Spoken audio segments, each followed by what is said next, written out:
Anak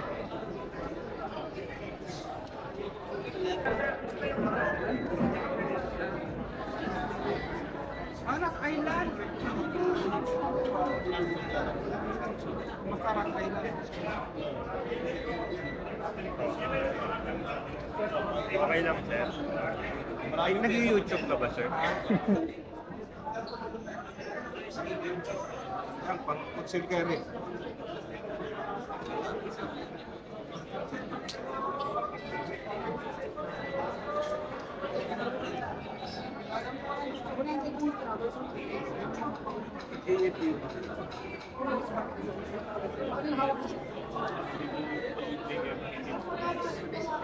Yan, 45 yan. 22 lang, ano? Oh. Ito, malit siya. Kaya nga.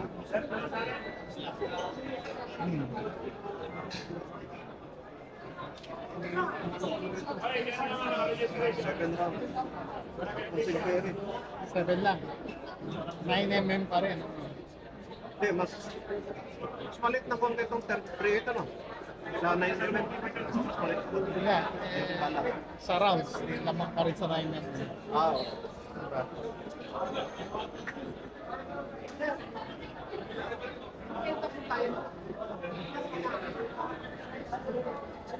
gusto mo nun, pwede rin itong mga 45. Kasi ito, in the long run, pwede mong i-upgrade yung mga pesa. 1911.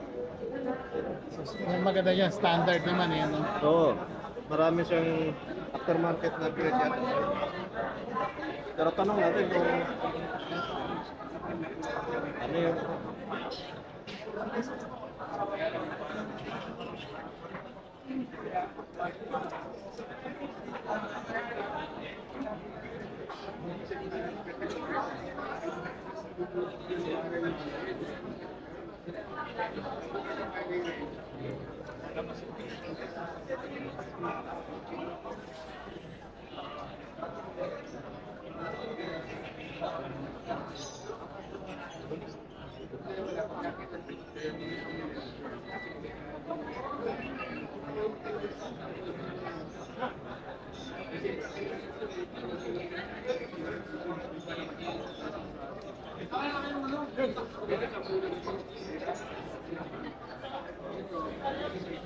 Ano ba yun?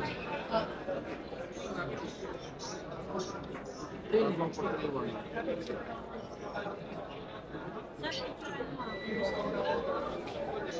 Ano po yung sirip?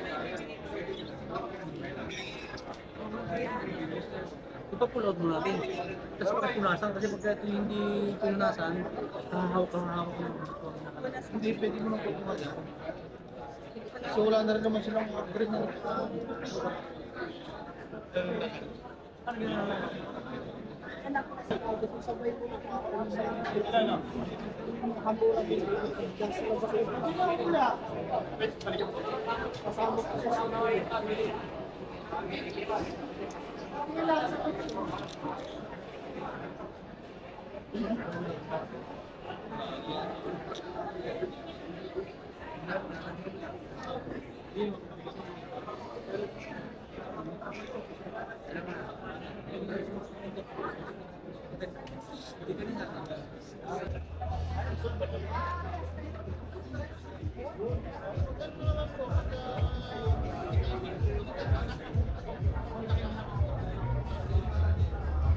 rounds, oh.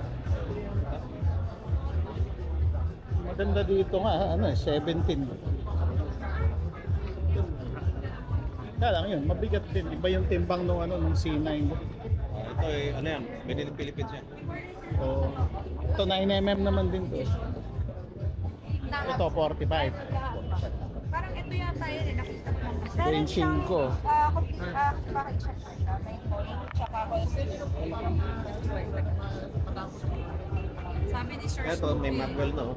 Yan daw yun. Mahalaga rin yan, eh. Para paglagay mo ng magazine, direct. Ang Reservist Edition na Oo. Mabilis lang. Oo, STK. Tama. Sakto na agad, STK ano? 100 nga. STK 100. Kasi ito, lalagyan mo ng accessories dito. Yan, tsaka dito. Yung light. Mamaya, papakita ko sa'yo.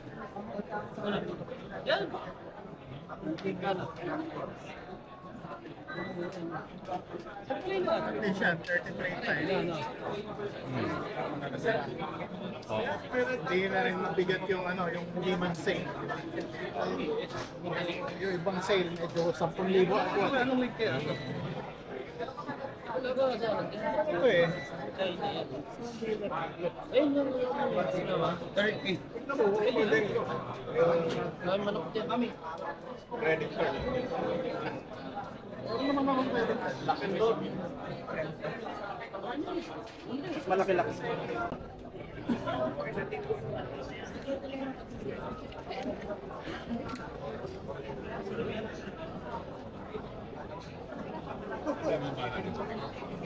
Wala na kami display sir kasi bawal ng display ng hindi sa Okay.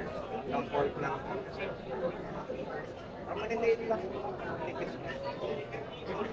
Pinutok na namin sa magkano po. Medium. Pero nahanap ko tayo, kailan yung Ako last, ano lang sir, last week lang, mga 2 weeks sir. Yung huling ano niya. Hindi lang yata masyadong kaysa. Ayan sir.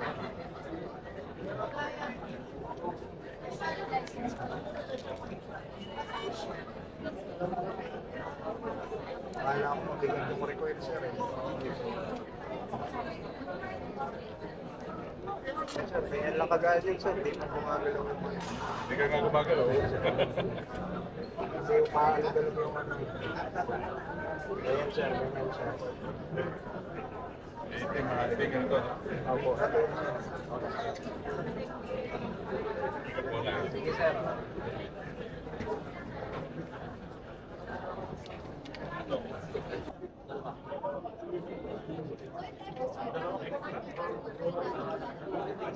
Tapos may butas na yung ano. So all in na siya. Pero magkano presyo niya? Baka mamaya. 40, 41K? Ano siya? Polymer din. Polymer yan.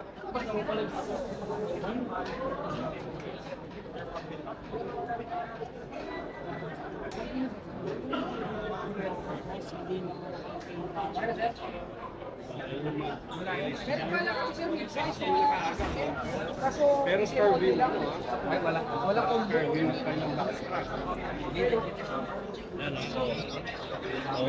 Tapos meron pang ano, meron pang pwede pang i-customize to na yung extend. Pero abot na.